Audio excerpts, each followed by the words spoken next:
Hello, beautiful soul. Thank you for being here and for watching this. I am Steph Sunshine, medicine woman, womb wellness and empowerment coach, and I've put together this share for the Oshun Collective on living, creating, and birthing your desires in flow with the moon. We all know we go through waves. And we all know that we have waters flowing through us that cause us to be affected by the changes in the moon and the tides within us. And if you have a menstrual cycle, you are even more aware of those waves that we go through. They feel a lot bigger. So, whether you are menstruating or not, we can live, create, and birth our desires in flow with the moon, because every phase of these waves has an intention and a purpose that most of the time, without knowing, we end up resisting. So this is to help you understand deeply what the purpose and the intention behind each of these phases are, and so that you can create your life and just live with more ease, grace, and pleasure. Let's get started. So I set up each of these, whether you have a cycle or not. So if you are menstruating, then you'll want to follow your own inner cycle for this. So the first phase of the cycle is moonsies, when you're bleeding. If you do not have a menstrual cycle, no matter your gender, then you can follow the phases of the moon. So our moonsies is in line with the dark moon or the new moon. So this is our time for, as it says here, quiet, stillness, solitude, and self-care. Really traveling deep within ourselves through the primordial waters of our bodies, that those rivers that run through us, that channels our cells, our life force energy, diving into that to really just be quiet. And when we do that, we notice our psychic abilities are that much more enhanced. We are able to receive guidance with a lot more clarity and a lot of wisdom and understanding. So at this time of our phase, the best thing we can do is be in this space of quiet, stillness, solitude, and self-love, self-care. And then use meditation and dreams to receive guidance. And I don't just mean dreams while we're sleeping, but dreams through our meditation, dreams as we're moving through our day, whatever dreams we tend to conjure up during the day. Those all give us guidance. And because of the energetic pull of the moon, the energy is traveling downwards, deep into the roots and the soil.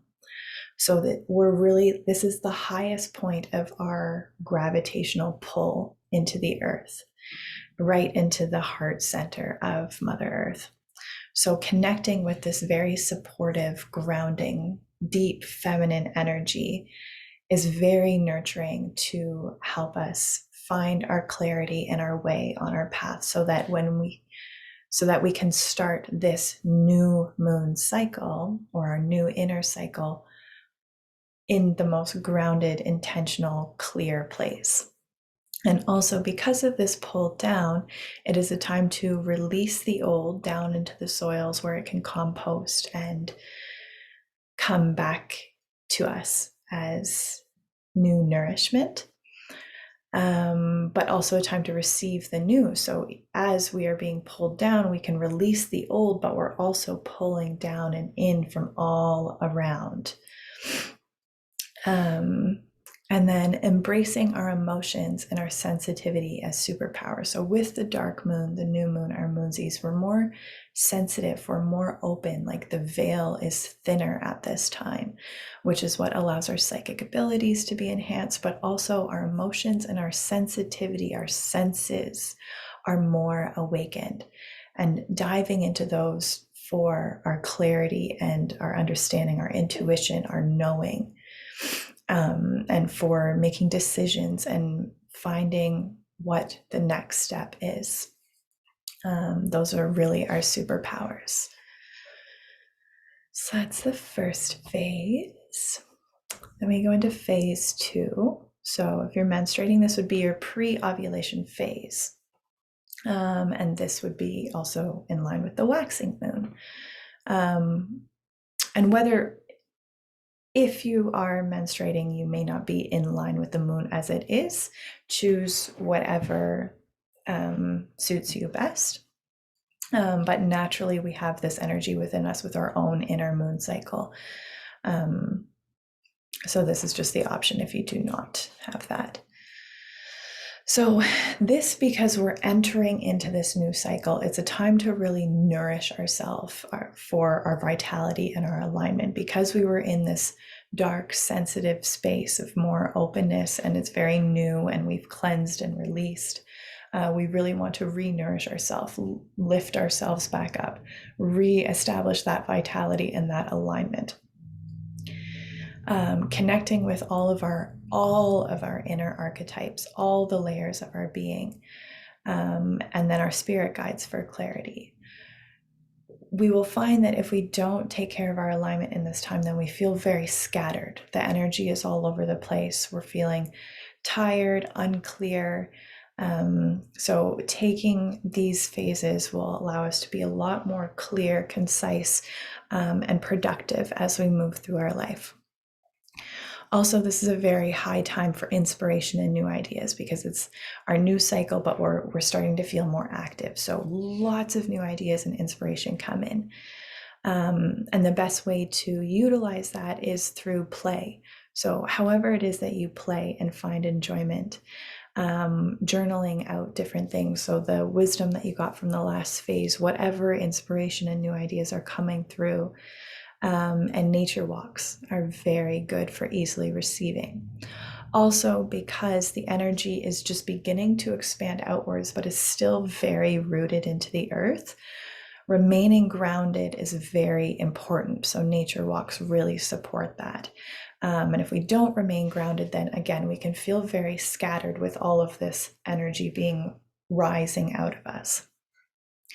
So it's a very good time to cultivate our soil, again, nurturing ourselves, nourishing our businesses, nourishing whatever we're creating, our homes, whatever it is in our lives, cultivating that, planting our new seeds, creating and building your foundation with love, gratitude, and patience.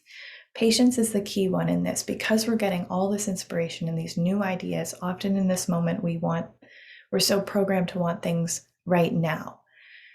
We need to have the patience to nurture those seeds, to allow them to take root, to grow, to blossom. So then we get into ovulation, which is usually about a 3-day period, and that goes in line with the moon as well. You usually have like 3 to 5 days to work with the full moon energy.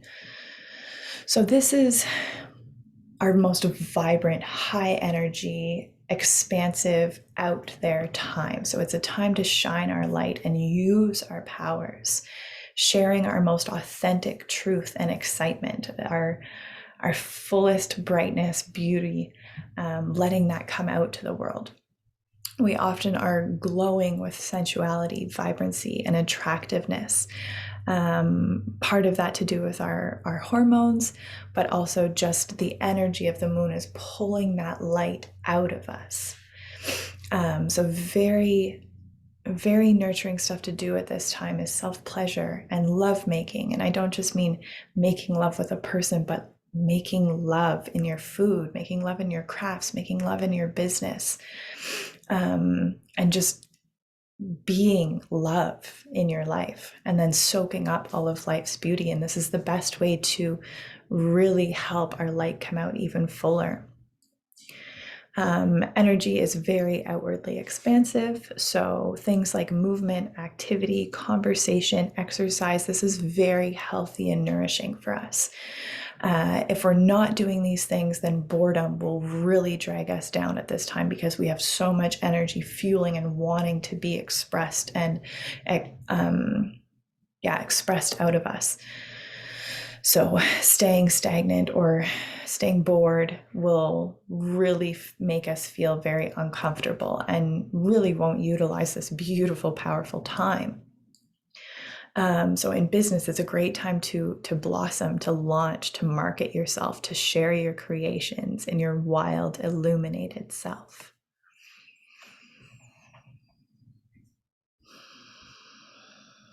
And post ovulation. So this is the early waning moon. So a lot of people look at the cycle in 4 phases. I look at it in 5 phases because we have just after the full moon, or just after ovulation, we have 2 phases before we get into the new moon again. So this would be the early waning moon.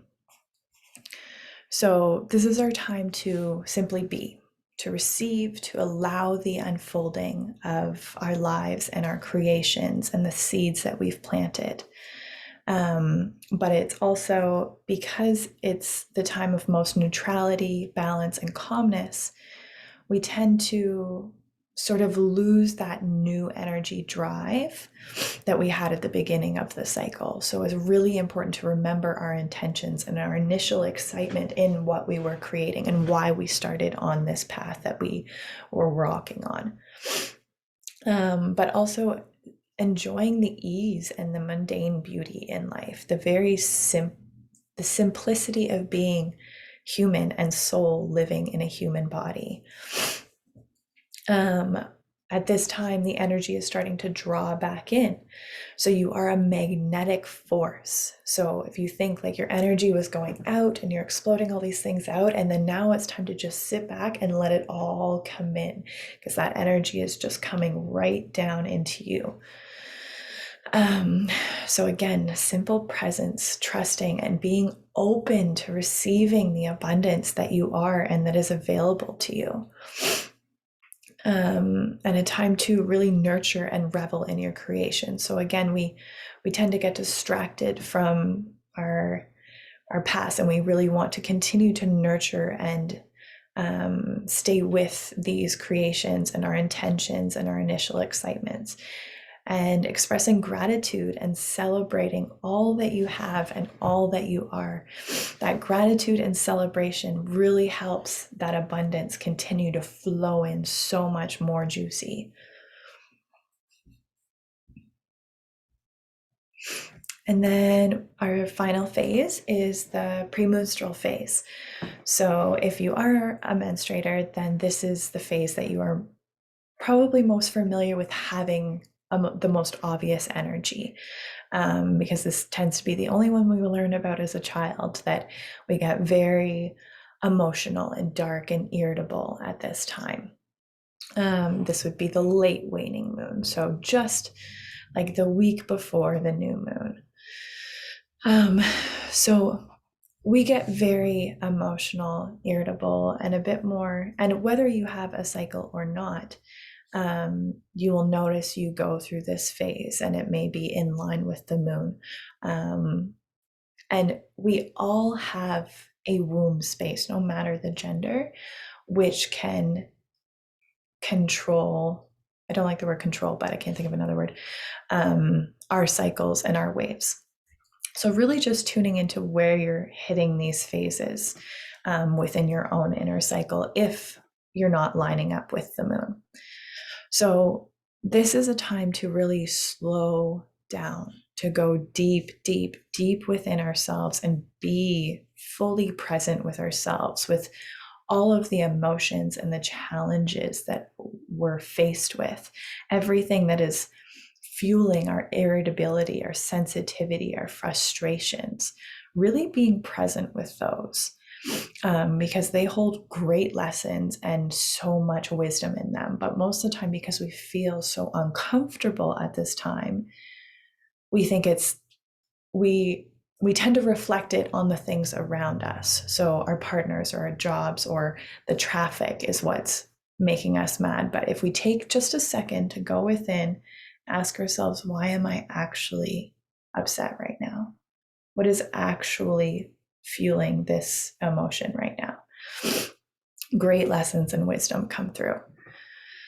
So, our shadows have the loudest presence at this time. We must tend to those with love.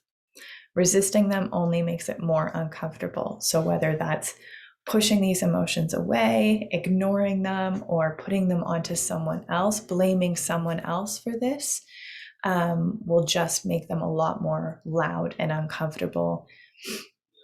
So, our energy is deep within the underworld.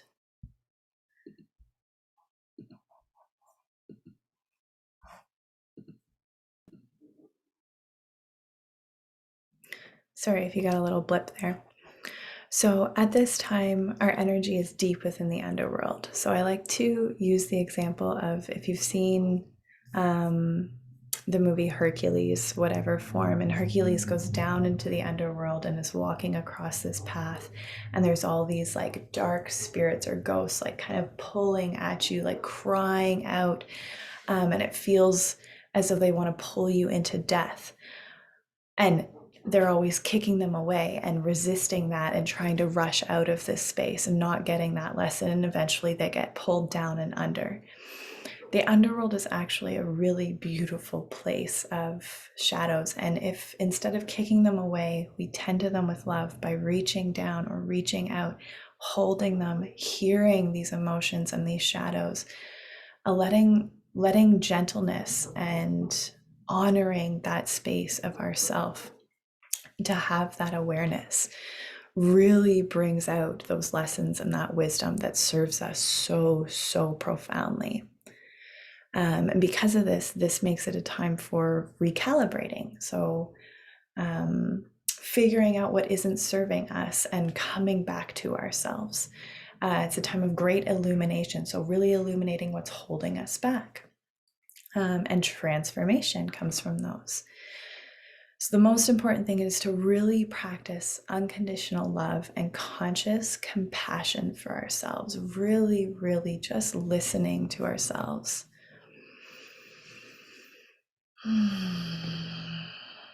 This is one of my favorite phases.